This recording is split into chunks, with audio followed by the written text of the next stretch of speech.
tous, c'est Nico, j'espère que vous allez bien. Aujourd'hui, je vais vous parler d'un truc assez génial. C'est un truc sur lequel on m'a posé plein de questions et j'ai enfin pu le tester depuis plusieurs semaines. Il s'agit du Feiyutech G6 Plus. Alors le G6 Plus, c'est un stabilisateur, mais ce n'est pas un stabilisateur comme un autre. C'est un stabilisateur, on pourrait appeler hybride, c'est-à-dire qui marche aussi bien avec une GoPro, avec un appareil photo compact ou avec un smartphone et même avec un petit réflexe ou un petit hybride. Et ça, je vais vous le montrer tout à l'heure. Si vous connaissez ma chaîne YouTube, vous le savez, hein, j'en ai déjà testé plusieurs, aussi bien des stabilisateurs pour smartphone que des stabilisateurs pour GoPro ou même des stabilisateurs pour appareil photo. Le problème, c'est qu'à chaque fois, il faut choisir, hein, soit un stabilisateur pour smartphone, soit pour caméra d'action, soit pour appareil photo. Et bien, avec celui-ci, c'est le G6 Plus.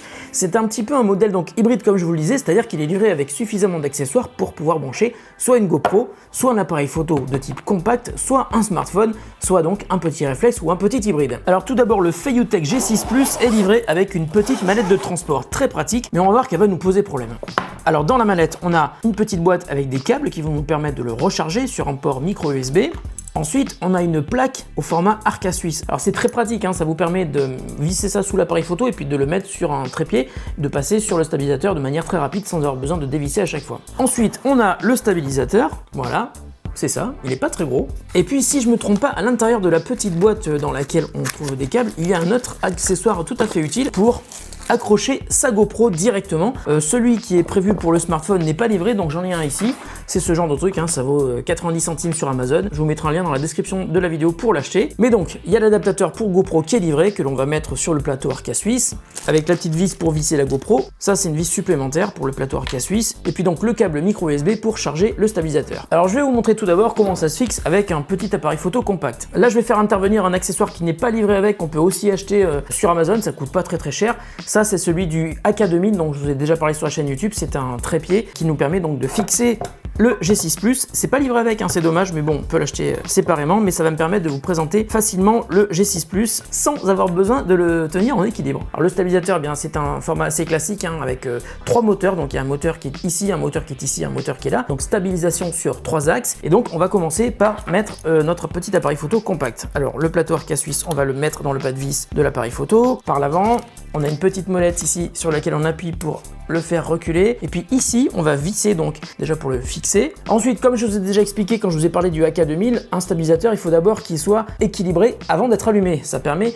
de soulager les moteurs. Donc on va essayer de l'équilibrer. Voilà, c'est pas mal. On va le reculer. Il est trop en avant, il est trop en arrière. On va l'avancer un peu. Voilà, c'est à peu près bien.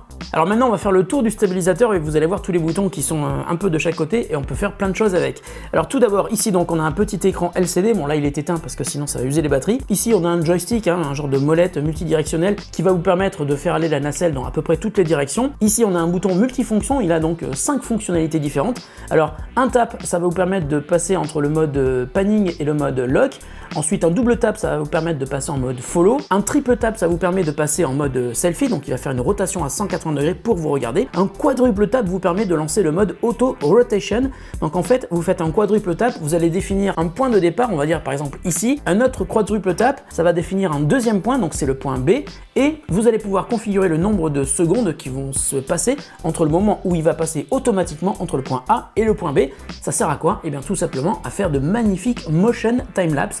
Par exemple, si vous voulez shooter le ciel, vous allez créer un point A et créer un point B et il va faire un mouvement ultra lent avec l'appareil photo qui sera totalement stable et qui va vous donner des vidéos totalement extraordinaires. Enfin, si vous n'avez pas un ciel trop nuageux évidemment. Enfin, dessous on a un bouton REC, ça marche si vous avez configuré la connexion entre votre appareil photo et l'application et donc le stabilisateur, et ça va vous permettre tout simplement de lancer un enregistrement vidéo en appuyant une fois sur le bouton, ou si votre appareil est en mode photo, et bien tout simplement de faire une photo. Ensuite, on va tourner.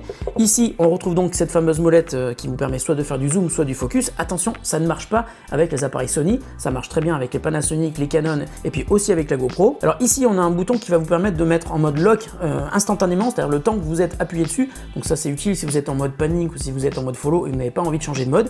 Et puis au-dessus on a ce fameux bouton donc qui vous permet de faire du tilt avec la nacelle, donc c'est assez pratique. Et enfin derrière on a un petit bouton qui va vous permettre d'accéder au réglage du stabilisateur directement depuis le petit écran qui est derrière. Et ici c'est la prise micro USB qui vous permet de recharger votre gimbal. D'ailleurs il y a 9 heures d'autonomie qui sont annoncées avec les batteries qui sont sont intégrés. J'ai testé, hein, il les fait largement. Et puis de toute façon, comme je vous ai expliqué, plus vous stabilisez votre appareil photo avant d'allumer, plus les batteries dureront longtemps. Et puis évidemment, plus l'appareil est léger et moins les batteries seront sollicitées. Donc si vous faites 9 heures avec une GoPro, il faudra plutôt compter environ 7 heures avec un appareil genre GH4. Mon stabilisateur est à peu près fixé. Je vais laisser appuyer pour qu'il s'allume. Voilà, une petite vibration qui va indiquer que l'appareil photo est en train d'être calibré pour vérifier effectivement qu'il est bien en équilibre. Et là, vous voyez, si je prends le truc ne bouge pas. Voilà. Le petit joystick qui est derrière va permettre d'aller dans toutes les directions. Donc là, je vais à gauche, là, je vais à droite, là, je vais en haut, là, je vais en bas. Alors le bouton de fonction qui est devant, je vais faire un double clic dessus pour recentrer. Voilà, ça recentre. Et puis donc, le bouton qui est ici, regardez bien. Hop, on fait un tilt vers la droite, on fait un tilt vers la gauche, et ça permet de faire des effets assez sympas quand on avance en faisant un tilt, ça fait des effets spéciaux carrément super bien. Bien sûr, vous pouvez marcher avec, vous pouvez aussi courir avec, mais il y a un truc qui est vraiment génial, c'est qu'il y a une application qui permet d'une part de connecter le stabilisateur à votre smartphone, mais aussi, et ça c'est assez génial, de connecter votre appareil photo ou votre GoPro là aussi à l'application et qui vous permet donc, une fois que les trois appareils sont connectés, qui vous permet de contrôler le zoom à partir de ce bouton-là ou alors le focus à partir de ce bouton-là. Et je vais vous montrer comment on connecte le G6 Plus à son smartphone. Donc là, on a lancé l'application. Je vais mettre sur les gimbals pour DSLR. Voilà, clac. Il détecte le G6 Plus en Bluetooth. Il se connecte et regardez bien, là j'ai un genre de joystick virtuel et puis avec le joystick je vais faire bouger la nacelle, carrément c'est assez génial. Là ici on a un petit bouton pour faire le tilt directement depuis l'application, donc voilà c'est assez rigolo. Alors à quoi ça sert évidemment de contrôler depuis son smartphone? Eh bien tout simplement si vous vous filmez vous-même et que le truc est sur un trépied ou sur une table, eh bien vous allez pouvoir vous-même faire un panoramique entre tel ou tel endroit. Mais ça permet aussi, et ça c'est assez génial, de pouvoir programmer des séquences de déplacement du stabilisateur. Par exemple, si vous avez envie de faire un motion time-lapse, eh bien vous allez pouvoir enregistrer un point de départ et ensuite un point d'arrivée et définir le nombre de secondes que vous allez vouloir entre chaque point, avec la possibilité donc de faire un super beau motion time-lapse. Alors autre possibilité également que vous avez, comme je vous le disais tout à l'heure, c'est que vous pouvez contrôler le focus et le zoom de votre appareil photo directement depuis l'application. Alors attention, ça ne marche pas avec les appareils Sony par exemple pour le zoom. Alors je vais tout de suite lancer l'appareil photo. Voilà, et donc on va tester la stabilisation de l'appareil photo avec le stabilisateur. Donc il y a des caméras qui tournent un petit peu partout. Donc là je vais me lever et puis je vais avancer un petit peu, voilà. Donc là vous voyez mon studio. En tout cas ça m'a l'air assez stable, hein. Si vous voulez faire du vlogging, je pense que c'est un appareil qui est tout à fait intéressant. Que vous utilisiez un appareil photo compact ou bien sûr, comme je vous l'ai expliqué, un smartphone ou une GoPro. Voilà, une GoPro ou n'importe quelle caméra d'action. Donc là, on va enlever mon appareil photo. Voilà, il faut penser à éteindre le truc. J'enlève mon plateau Arca Suisse. Je vais mettre maintenant mon smartphone et je vais mettre aussi le plateau Arca Suisse sur mon support de smartphone. Je suis en train de me voir là, c'est normal. Je suis en train de me filmer, c'est logique. Il faut pas se planter, il faut bien le mettre dans le bon sens. On va essayer d'équilibrer le truc un petit peu. Il est plus léger que le petit appareil photo que j'avais mis juste avant. Je vais le remonter un petit peu. C'est pas évident de trouver le bon réglage d'équilibrage, hein. C'est toujours assez compliqué. Voilà, il a l'air à peu près stable. On entend un tout petit peu le moteur parce que le moteur a besoin de se calibrer sur le truc. Donc je vais lancer l'enregistrement et comme ça vous allez pouvoir voir la stabilisation qu'il y a avec mon iPhone XR. Une fois qu'il est installé sur le stabilisateur. Voilà. Donc je me balade un petit peu, je vais même me filmer à moi-même, comme ça vous allez pouvoir voir que se passe-t-il si je vlog avec mon iPhone XR. Est-ce que la stabilisation est efficace? Je suis en train de marcher, voilà, je fais pas grand-chose, hein. Je suis juste dans mon studio et je marche. Voilà, ça vous permet de voir que le truc est même assez petit, assez léger. C'est un truc qui marche aussi bien sur smartphone que sur petit appareil compact et aussi sur un petit réflexe ou un petit hybride. Je vais vous montrer ça tout de suite. Bon là, on est quand même à l'extrême de ce que le stabilisateur peut supporter. C'est pas fait pour les gros hybrides ou les gros réflexes, c'est vraiment fait pour les petits hybrides ou petits réflexes. Là, le GH4, même, vous voyez, en largeur, c'est vraiment le maximum qui puisse rentrer. Par exemple, avec le GH5, j'arrive pas à le mettre, hein. Une fois que j'ai stabilisé le truc, eh bien, vous voyez, je vais lancer l'enregistrement. Donc ça va être un peu sombre parce qu'il est en mode totalement manuel, mais voilà, l'image est stabilisée à partir d'un appareil photo qui, lui, n'est pas stabilisé, donc grâce à ce stabilisateur G6 Plus de Feiyutech. Voilà.